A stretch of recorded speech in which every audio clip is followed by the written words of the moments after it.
What's happening, folks? Welcome back to Celtic Fans TV. It is time for the first starting 11 prediction of 2022 for tomorrow's league match against Hibs at Celtic Park. We're back after the winter break. The winter break that was brought forward vindicated the right decision that 10 of the clubs made to bring it forward, because the fans will be back tomorrow. I'm absolutely buzzing to get back to Celtic Park tomorrow. A full house. It makes these games coming up. We've got a lot of big games coming up. It makes them all the more enticing and exciting, and it's just so good that period before the break where we thought we were going to go back to COVID football of empty stadiums and low limited attendances, that's not going to be how we move forward. That's massive in terms of the season as a whole, but also just the energy for all clubs, I suppose, but for us, from a Celtic point of view, the energy before the break, winning the first trophy, the connection between the players and the fans and the manager, it was really, really good, and it'd have been a shame to lose that and go back to the way it was last season, in hollow, empty stadiums. It's just not how football should be played, and the manager put that as well as anybody could after that St Johnstone game on Boxing Day. We face Sean Maloney's Hibs tomorrow. They've been in decent form. Maloney's only been in charge of 2 games so far, but he has won both of them. It's going to be interesting to see how they develop under Sean Maloney. I think anytime I've listened to Maloney talk about the game as a pundit, or whether it be on Sports Scene or on Sky Sports, I'm always really impressed with the insight that he gives. You can tell he understands the game tactically. He's a very modern coach. He's worked with Roberto Martinez at Belgium, and I'm interested to see how he does at Hibs. But tomorrow is a massive game for us. We've got to pick up where we left off, go on a run of wins, obviously leading into the derby on the 2nd of February now, which is massive for us. The gap is at 6 points just now. It's got to be at least 6 points going into that game, and then we've got to go and win it. So a lot of big games coming up. Scottish Cup starts next week, but then we need to go to Tynecastle. I think we face Dundee United as well before that derby, so the games are going to come thick and fast again. But the squad's looking in a much, much better place than it was before the break, with the introduction of Maeda, Hatate and Ideguchi, and obviously some guys coming back for injury as well. So we'll start in goals with the team for tomorrow. No doubt that it will be Joe Hart, even though it was Barkas in that Boxing Day game against St Johnstone. I expect Joe Hart to come back in and take his number 1 spot there. The back four, we'll see this as we go through the team, by the way. The manager's got a lot more choice now. He doesn't have a full complement to pick from. We've still got a few players out, but he's going to have more selection headaches in this half of the season than he did in the first half, because a lot of players, there was a lot of demand on such a low number of players, and that's why we've seen so many injuries, I think. At right back, we've got this Ralston versus Juranovic debate, or do you play both of them and take Taylor out the team at left back, play Juranovic at left back? I think tomorrow Juranovic will play at right back. I think the centre-half pairing will be Cameron Carter-Vickers and Carl Starfelt. Again, a lot of noise on social media about Carl Starfelt. Recently, he did have a dip again before the break there.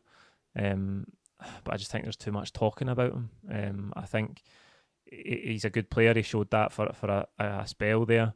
I think the only real weakness in his game is that when he makes a mistake, he does have a really shaky 10-15 minutes, and that can maybe bleed across the defence and across the team. But he's by no means the worst player I've ever seen, and I think a lot of the sort of hysteria, negative hysteria around him, isn't doing him any favours. I think we should just stop talking about him, and I'm sure he'll find that good form again that he had midway through the first half of the season. At left back, I think it will be Greg Taylor. I know a lot of you think that's harsh on Anthony Ralston, and it is. It's just going to be really intriguing to see what back four the manager picks, because, as I say, he's got choices there now. Taylor's fit, Ralston's fit, I think Juranovic is fit, so he's got options there. He's got to make a decision. How does he want to go forward long term? What is the first choice back four? And I'm guessing that he's going to go with Juranovic at right back and Taylor at left back. That's not a slight on Ralston. He's been absolutely superb, and I've got full confidence in him if he is chosen at that right back slot tomorrow. In the midfield, again, good to have better options here now. The introduction of Ideguchi, Hatate, Turnbull's obviously out with an injury. But in that first half of the season, there was so much reliance on McGregor, Turnbull, and Vogic. I think David Turnbull's played the most minutes up until this point. So it's good to have the option there with Hatate and with Ideguchi. It's going to be really interesting to see if Ideguchi can. Obviously, he looks like the obvious six, the obvious sitter, the sort of defensive midfield player. So what does that mean for McGregor? Is McGregor going to move up one more often? Or is Ideguchi going to be back up to McGregor in the six? I think that flexibility is a good thing for the manager to have.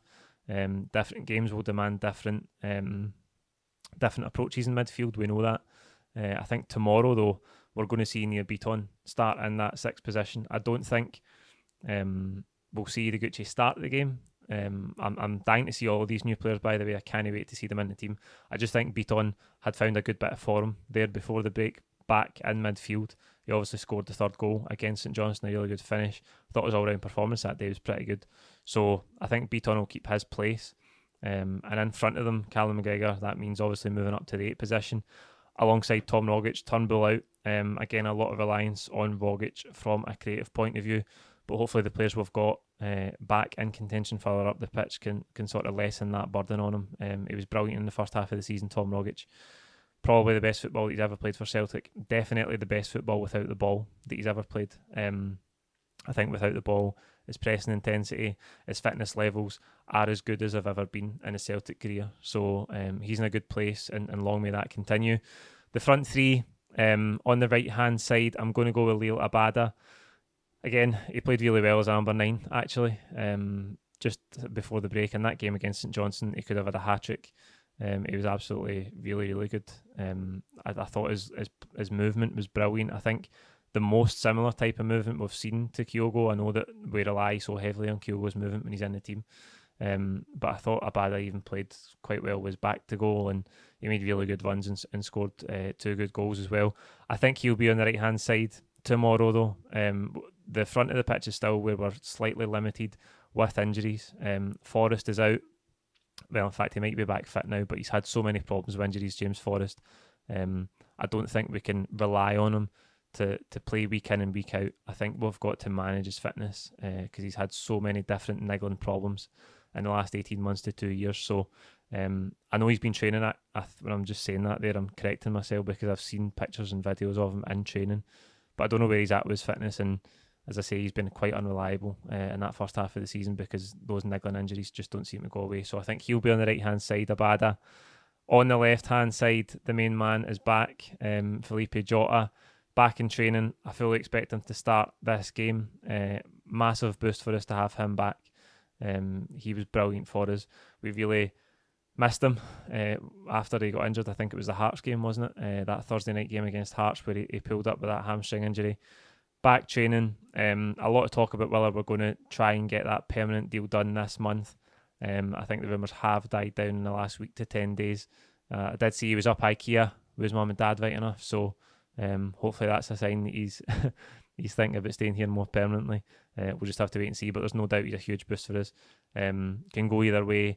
A goal threat, a really, really top player for us in that first half of the season, and if he can pick up where he left off before he got injured, that will do us the world of good. Now, up top, Kyogo Furuhashi is still injured. Talk today that he might not get selected for that Japan International at the end of the month. I think that is based on his fitness, though, so it's not all good news because he's going to miss the next few games and we've got some big games coming up.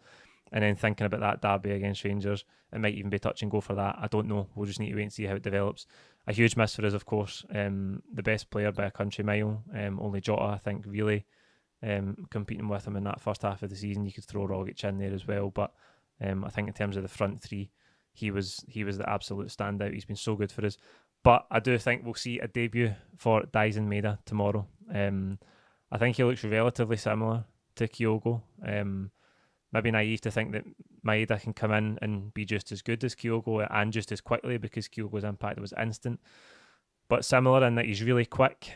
He looks like his movement is brilliant. He's a good finisher.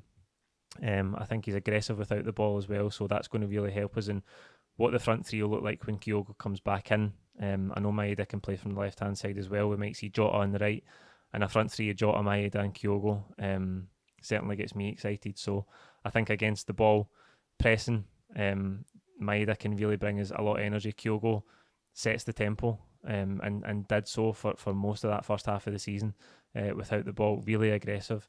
But I think the more players we can have like that, the better we'll be and the better we'll become. So with Hatate and Ideguchi as well, it'll be interesting to see what impact they can have in terms of that, because I think that's a strength for most of them. I think they all have the intensity that Ange wants in the team. So I think Hatate and Ideguchi will start this game on the bench. Plenty of opportunities though, and plenty of games coming up to get them bedded in. But I think Maeda will lead the line, and I'm just buzzing to get back to the football tomorrow. I'm sure you all are as well. That's the team that I think the manager will go with. Like this video, comment your own thoughts below, and don't forget to subscribe if you haven't already. We'll see you tomorrow on the Hoops.